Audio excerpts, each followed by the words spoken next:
Quand j'étais au gouvernement, j'étais haut commissaire à la pauvreté, j'avais une caractéristique, c'est que je lisais mon courrier.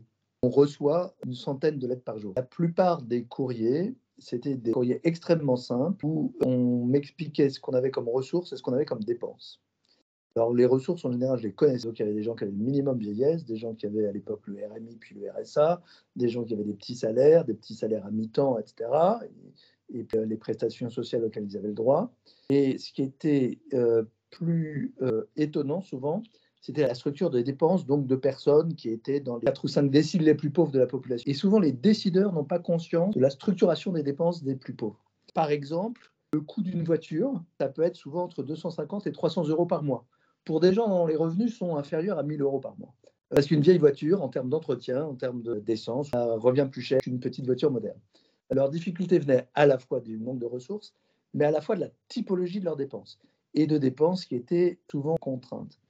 Et ça nous a conduit à l'époque avec Emmanuel Faber, qui travaillait chez Danone, qui n'en était pas encore le président, à nous dire qu'il y a un angle vide à la fois des politiques publiques et des interventions des entreprises, qui est de regarder si on peut adapter les offres qui concernent les populations les plus vulnérables, qui sont soit exclues d'un certain nombre d'accès à des services ou des biens, soit qui, pour y avoir accès, vont se mettre en difficulté ou en danger.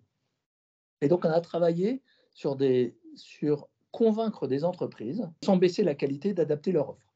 Donc, on a un programme qui s'appelle le programme Malin pour l'alimentation infantile, parce que quand on a un enfant pauvre, il n'y a aucune raison qu'on ait du lait de vache à un moment où on pourrait avoir du lait maternisé ou des produits surgelés à un moment où on aurait besoin plutôt de produits adaptés. On a fait la même chose sur les lunettes, on a fait la même chose sur la mobilité en montant des programmes avant que ça devienne un programme national et public. Donc si je fais ce détour-là, c'est pour dire qu'en voyant cela, on voit un lien entre les problématiques sociales et les problématiques de pauvreté et les problématiques environnementales.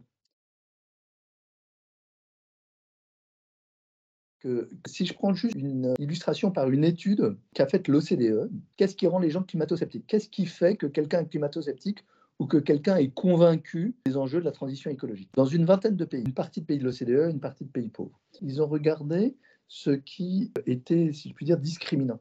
Et le facteur le plus discriminant, c'est la disponibilité des transports en commun. Autrement dit, si vous vivez dans une zone bien desservie par les transports, vous êtes sensible aux enjeux du climat.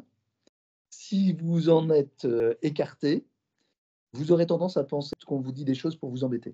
Cette étude est très, très intéressante. Elle apporte le fait que d'abord, les politiques publiques peuvent avoir un impact. Il y a un lien entre ce qu'on subit et ce qu'on veut bien croire.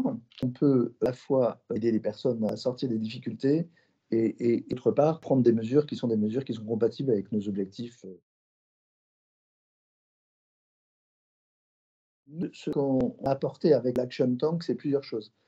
La première chose, c'est d'aller chercher des données qui ne sont pas toujours celles qui sont disponibles. Aller chercher des données qui parlent et qui souvent font sauter aux yeux des actions auxquelles on n'aurait pas pensé. Ça, c'est la première chose. La deuxième chose, c'est, vous avez évoqué les différentes catégories de décideurs, c'est de les faire travailler ensemble. Les programmes qu'on arrive à faire sont des programmes qui font intervenir ces différentes catégories de décideurs. J'évoquais tout à l'heure le programme d'alimentation infantile, né d'un partenariat entre des entreprises et des associations, de la Croix-Rouge, etc.